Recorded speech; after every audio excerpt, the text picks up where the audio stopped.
Bab man tabarraza ala labinataini. Bab ke-10, buang air besar sambil duduk di antara dua buah batu. An Abdullah ibn Umar radhiyallahu anhuma qala inna nasan yaquluna idza qa'adta ala hajatika fala tastaqbil al-qiblata wala bait al-maqdis. Laqad iltaqaitu yawman ala dhahri baitin lana fara'aitu Rasulullah sallallahu alaihi wa alihi wasallam ala labinataini mustaqbilan bait al-maqdis li hajatihi.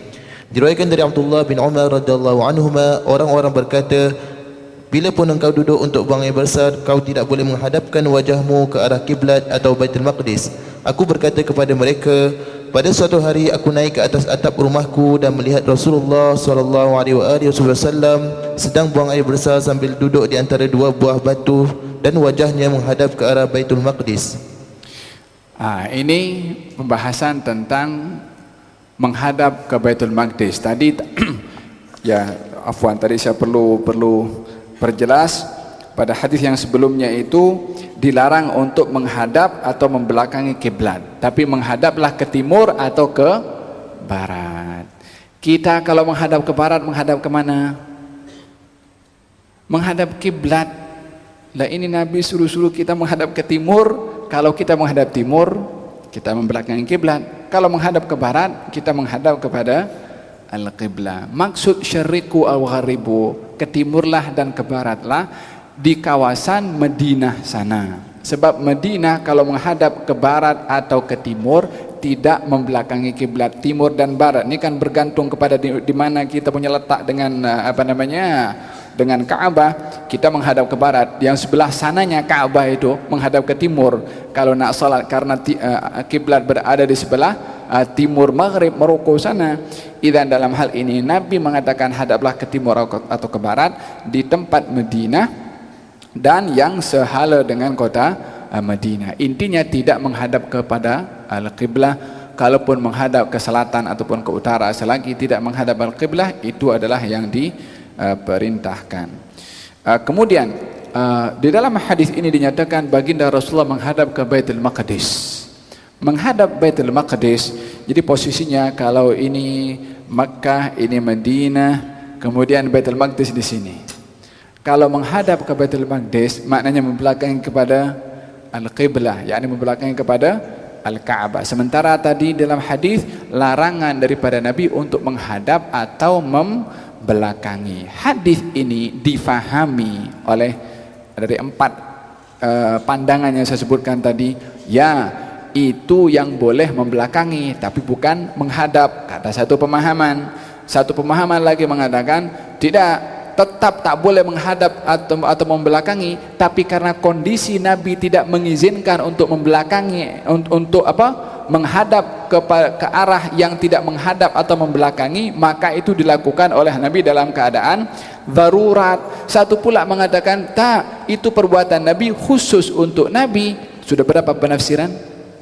Semuanya usaha nak paham, tapi tidak ada yang mengatakan pahaman aku paling betul. Usaha nak memahami kepada an-nas. Idzan maksud daripada hadis ini adalah ingin memberitahukan bahwasanya Nabi ketika itu yakni nak mengcombine, nak mencantumkan zahir hadis yang agaknya ada kontradiksi dan peliknya ataupun tidak sepatutnya seseorang itu memahami ini antara hadis Nabi ada pertentangan, tak boleh terima. Ini hadis Nabi tak boleh terima pasal apa? Cakapnya Nabi berlainan, akhirnya jadi tergelincir mungkir hadis. Macam golongan-golongan tertentu pun ada juga yang ingkar kepada hadis. Karena apa? Ada pertentangan hadis Nabi. Yang memahami pertentangan otak awak saja. Tapi hadis Nabi adalah wahyu dari Allah Subhanahu wa taala, tak ada pertembungan. Belajar dulu ilmu hadis, kemudian kaji ada pertembungan atau tidak. Tapi kalau awak faham ada pertembungan itu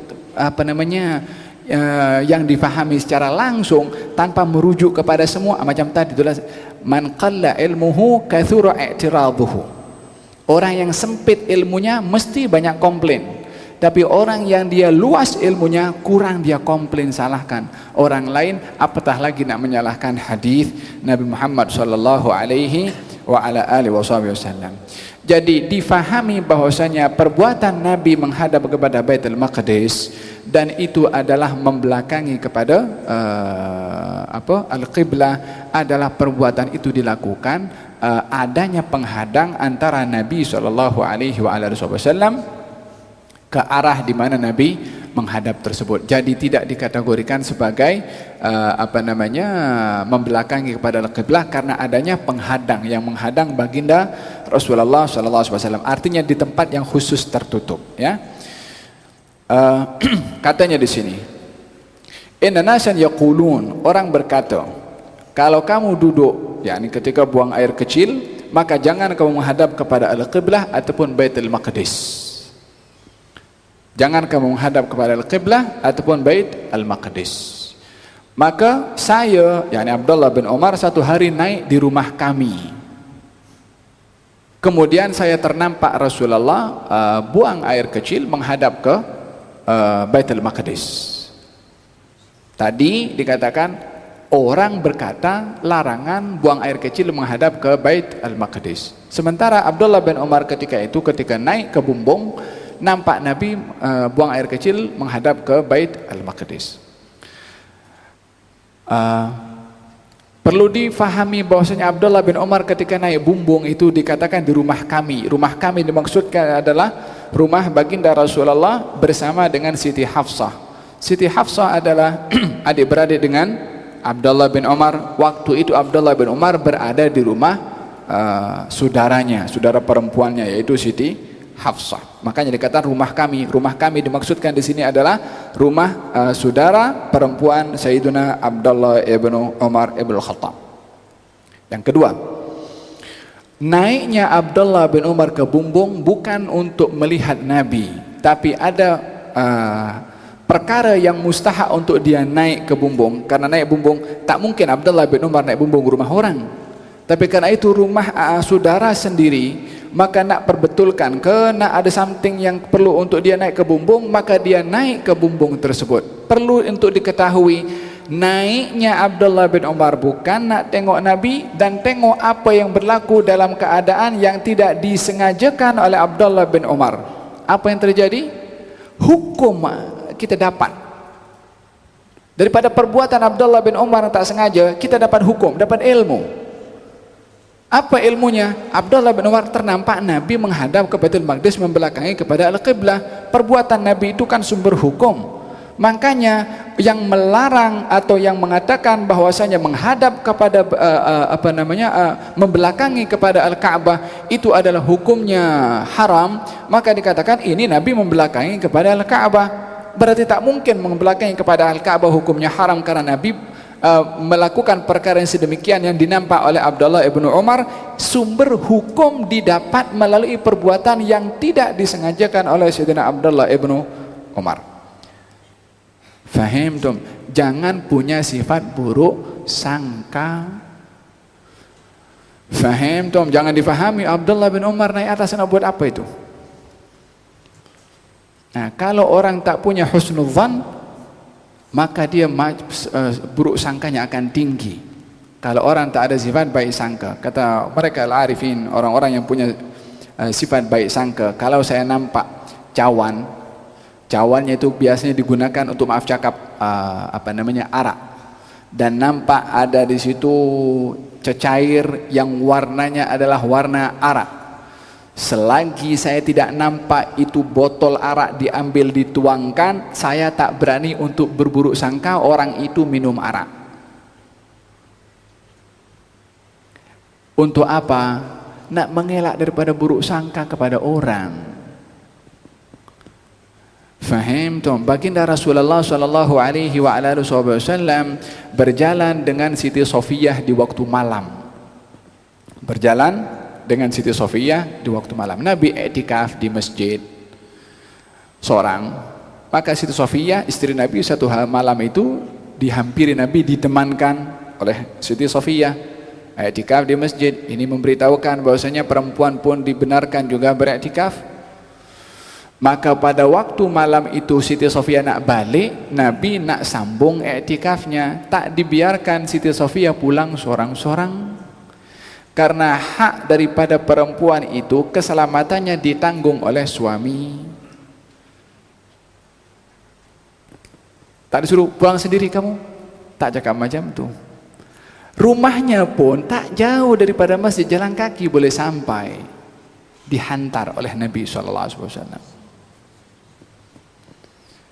Faham tu layanan yang diberikan oleh baginda Rasulullah kepada istrinya. Siti Sofia satu hari ingin naik onta. Siti Sofia itu dia punya tubuh badannya agak rendah. Jadi kalau nak menaiki kendaraan, dia tak boleh nak naik dengan sendirinya, perlu ada macam tangga. Maka Nabi SAW letakkan lututnya macam ni untuk dipijak oleh Siti Sofia untuk naik ke ontanya. Tangganya paha Nabi SAW. Kita sekarang nak bukakan pintu untuk orang rumah kita, macam gengsi, ego. Tak boleh buka sendiri ke? Memang boleh buka sendiri. Untuk nak menunjukkan sikap bagaimana seseorang menjadi yang terbaik kepada ahli keluarganya, supaya istri boleh menjadi yang terbaik untuk suaminya. Nak menjadikan istri terbaik untuk suami, jadikan suami pun terbaik juga untuk istri. Seronok orang perempuan sekarang ini.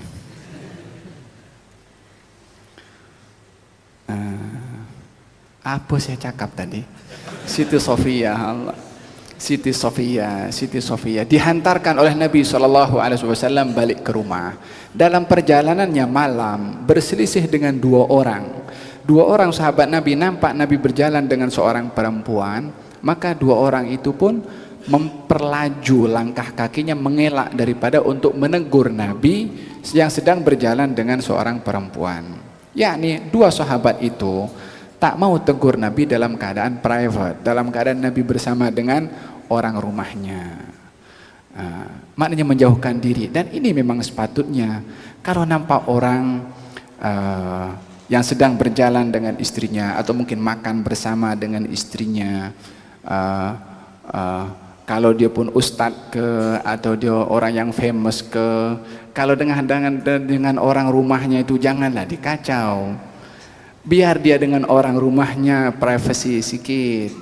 Itu yang sepatutnya untuk dilakukan oleh orang yang sedang melihat orang lain sedang bersama dengan keluarganya. Saya tak sentuh siapa-siapa, hanya cakap umum saja. Baginda Rasulullah SAW ketika berjalan dengan istrinya dan orang itu menghindarkan diri daripada Rasulullah karena tak mau tegur, karena ini adalah keadaan privasi Nabi, maka Nabi SAW panggil kepada mereka berdua, berhentilah kamu berdua. Maka berhenti dua orang itu. Nabi SAW mengatakan, itu perempuan yang jalan dengan saya Siti Sofia, istri saya, my wife. Kata dua orang itu mengatakan, ya Rasulullah, a'alaika, ya Rasulullah, adakah aku akan buruk sangka dengan engkau akan berjalan dengan perempuan lain ke? Yakni tak terlintas pun dalam hati saya untuk berburuk sangka kepada kamu berjalan dengan perempuan lain. Nabi bersabda, syaitan itu mengalir pada tubuh badan manusia umpama darah. Yakni mudah untuk nak mengganggu kepada manusia. Dengan apa? Buruk sangka. Maka kata Nabi, saya tidak merasa aman kamu balik ke rumah nanti terselamat daripada syaitan yang kamu boleh diganggu sampai rumah. Kalau istrinya, kalau bukan, kalau suara itu dikeluarkan oleh syaitan, mulai ragu-ragu lagi. Apa? Buruk sangka.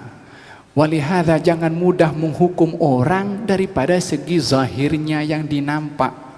Orang berjalan dengan orang Yahudi, masa akan dikatakan dia seorang Yahudi? Duduk semeja dengan Kristen, takkan dikatakan orang Kristen. Duduk dengan orang yang liberal, takkan dikatakan pemikirannya liberal. Yakni kata orang kampung saya mengatakan, jangan hukum buku dengan by its cover. Betul. Tak boleh kita buruk sangka kepada orang. Nak memastikan tentang orang itu apa pegangannya, datang buat apa namanya, ambil daripada sumbernya yang betul. Tapi tak boleh dengan pakaian nak dihukum dengan orang itu bagaimana? Faham tu? Baginda Rasulullah sallallahu alaihi wasallam mengatakan, itu adalah istri saya. Bukan Nabi nak kenalkan istrinya kepada orang. Bukan maksud Nabi nak kenalkan istrinya. Justru apa namanya, orang-orang dahulu kalau nak panggil orang perempuan namanya tak disebutkan pun. Siti Aisyah dipanggilnya Ummu Abdillah, apa namanya, Ummu Salamah, dan nama-nama perempuan banyak dipanggil dengan nama anaknya, Ummu Fulan, Ummu Fulan, untuk disembunyikan nama sebenar, untuk nak menjaga kehormatan perempuan. Baginda Rasulullah memperkenalkan, memberitahukan perempuan yang berjalan dengan Nabi bukan nak kasih kenal, tapi nak mengelak perkara buruk. Itu istri saya, yakni supaya tidak punya sifat buruk sangka. Dah berjalan dengan perempuan, ini mungkin dia macam itu, apa namanya, tuduhan yang dituhumakan kepada Siti Aisyah yang berzina dengan Sofwan ibn Mu'attal, tuduhan yang begitu menodai kepada marwah baginda Rasulullah dan marwah Siti Aisyah. Apa sebab? Karena Siti Aisyah berjalan berdua yang tertinggal daripada safarnya Nabi. Apa yang sampai menurunkan, Allah turunkan sekian banyak ayat. Itu dalam surat An-Nur, hampir 11 ayat Allah turunkan, lebih kurang. Apa puncanya Allah turunkan ayat tersebut? Buruk sangka. Puncanya buruk sangka. Oleh sebab itu Allah puji baik sangka di dalam ayat itu juga. Laula id sami'tumuhu dhannal mu'minun wal mu'minat bi anfusihim khaira. Laula id sami'tumuh, yakni halla id sami'tumuh, tidakkah kamu ketika mendengar satu berita yang tak jelas.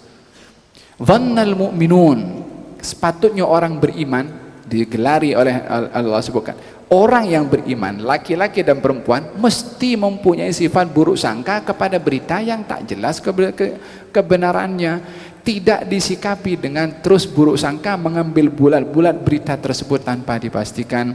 Dan tidak ada perkara yang lebih berbahaya daripada mengambil ilmu ataupun berita yang tidak berasaskan daripada sumber yang benar. Fahim tom?